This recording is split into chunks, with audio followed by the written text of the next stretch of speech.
Não dá pra gente ficar fugindo dessa discussão, que é uma discussão que nós estamos dando tom, né? Oficialmente, o Movimento Brasil Livre está pautando um tema em âmbito nacional. E, de fato, é bizarro, é grotesco e bizarro que se discuta, de verdade, se nós devemos ou não pagar músicos que fazem apologia às pessoas que nos matam. Porque, no fim do dia, estamos falando aqui da apologia a pessoas que nos matam.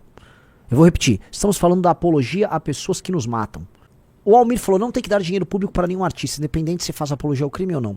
Veja, eu discordo, me permita discordar.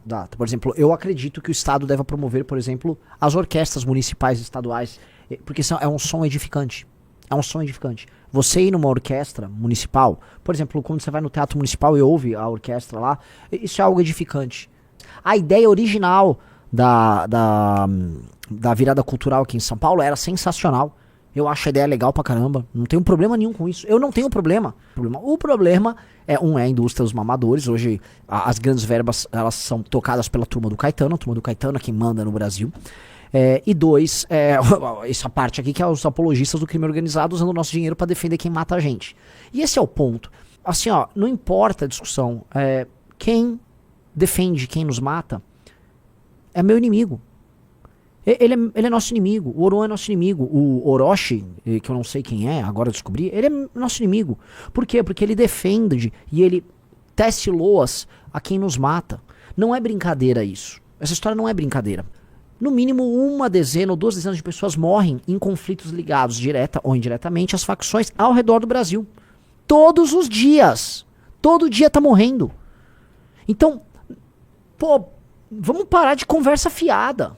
Vamos parar de conversa mole. Temos que parar com essa conversa mole. Conversa mole. É o seguinte, nós entendemos, há uma mudança de chave, tá? E essa mudança, essa virada de chave que a gente precisa colocar aqui, tá? Quem está impondo essa mudança na cabeça das pessoas, essa virada de chave, chama-se Movimento Brasil Livre. O Movimento Brasil Livre está propondo uma nova forma de pensar. E eu tô pedindo aqui pros nossos cortadores, cortem o que eu tô falando aqui. Todo mundo corte, faz aquele recortinho, aquela tesourinha, manda pros seus amigos esse pedaço que eu vou falar. O Movimento Brasil Livre está propondo uma nova visão sobre essa questão no Brasil. A visão é o seguinte: não é sobre crime organizado e Estado. É sobre um grupo de pessoas que invadiu um pedaço do Estado brasileiro, na verdade vários pedaços do Estado brasileiro, e tomaram o controle dele para si. Lá eles vendem drogas e financiam com drogas? Sim, mas eles fazem o controle territorial, eles fazem terror com os moradores, eles têm uma liderança ilegítima sobre aquele local, eles vendem serviços ilegais sobre aquele local, e eles impedem as pessoas de viverem livremente. Logo, eles são um Estado paralelo de verdade. Portanto, eles são invasores do nosso território. Logo, por serem invasores do nosso território, eu sequer os considero brasileiro. E a visão que nós estamos, vamos dizer, popularizando e que você precisa popularizar é a de que o Estado brasileiro precisa declarar guerra a eles. Tanque, helicóptero, prisões, tudo, entendeu? Não existe, ele é um cidadão brasileiro, porque senão você vai ficar discutindo as coisas dentro de uma lógica de normalidade. Como se a gente vivesse uma normalidade. Não, veja só, o Oruan, qual o limite da apologia do Oruan? O Oruan é parte do instrumento de propaganda do Estado paralelo. Existe um Estado paralelo ocupando ilegitimamente o território brasileiro e o Oruan faz apologia dele no Estado brasileiro. Então existe o Brasil e o Estado paralelo. O Estado paralelo não é o Brasil. E nós queremos destruir, remover fisicamente as lideranças do Estado paralelo, libertar os moradores que estão lá. Então nós temos que libertar brasileiros que estão sob o jugo deles, tá? E eliminar e prender os inimigos. Isso se chama uma guerra, uma declaração de guerra. O Brasil, todo mundo fala, o Brasil nunca teve uma grande guerra para chamar de sua. Esta é a nossa guerra. A verdadeira guerra do Brasil é essa. Quem não se toca que nós temos uma guerra a declarar contra um Estado paralelo que atua aqui, tá perdido. E assim, tem todos os elementos de uma guerra. Você tem dinheiro internacional bancando isso? Tem.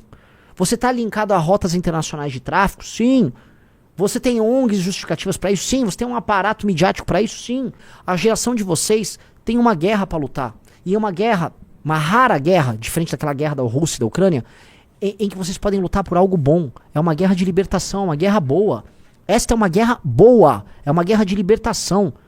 Eu brindo a uma geração que tem o direito a ter isso. Porque você pode falar que sua geração pode ter feito algo de significativo ao longo da história.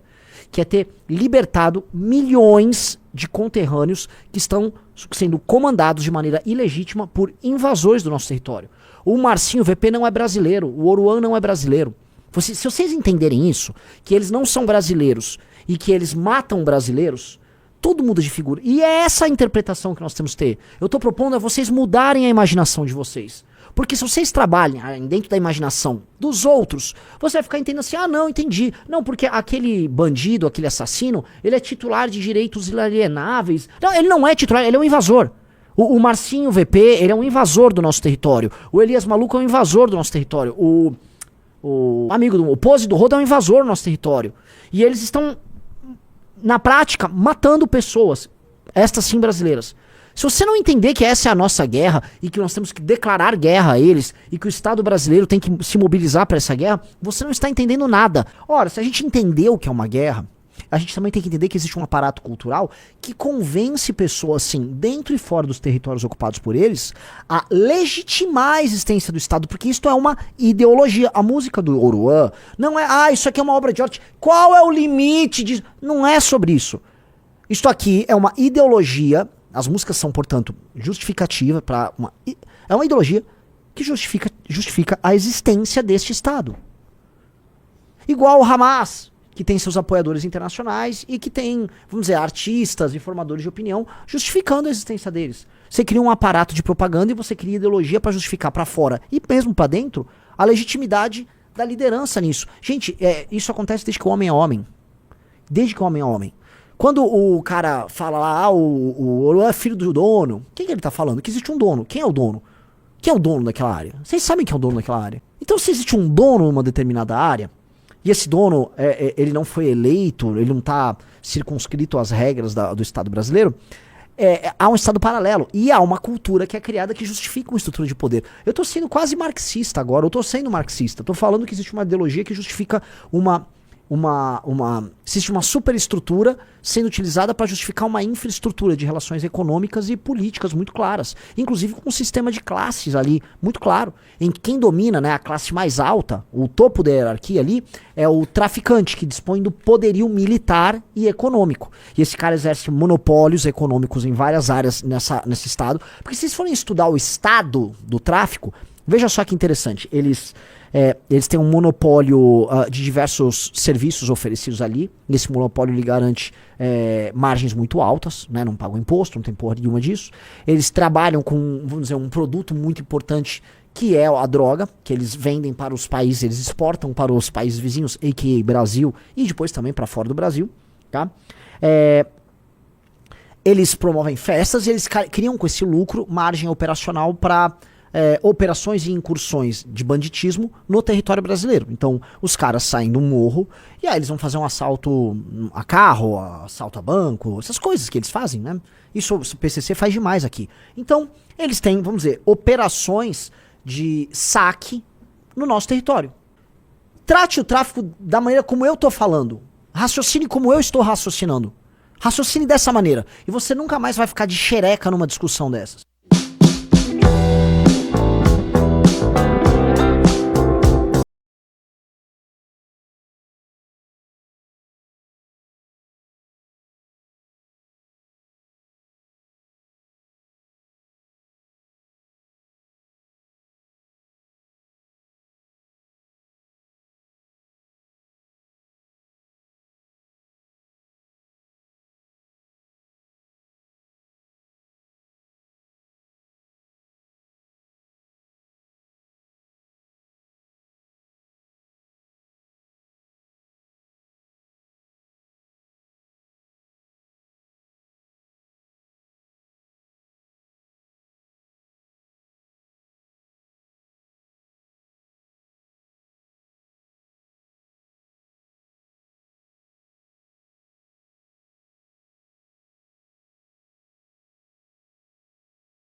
O Arthur trouxe grandes pontos, tá?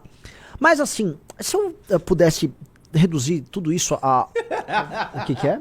Nando Moura só notando. Nando Moura, né? Deixa eu anotar aqui que eu vou fazer um doce. Aí o Nando, ele tem pastas, você sabe, né?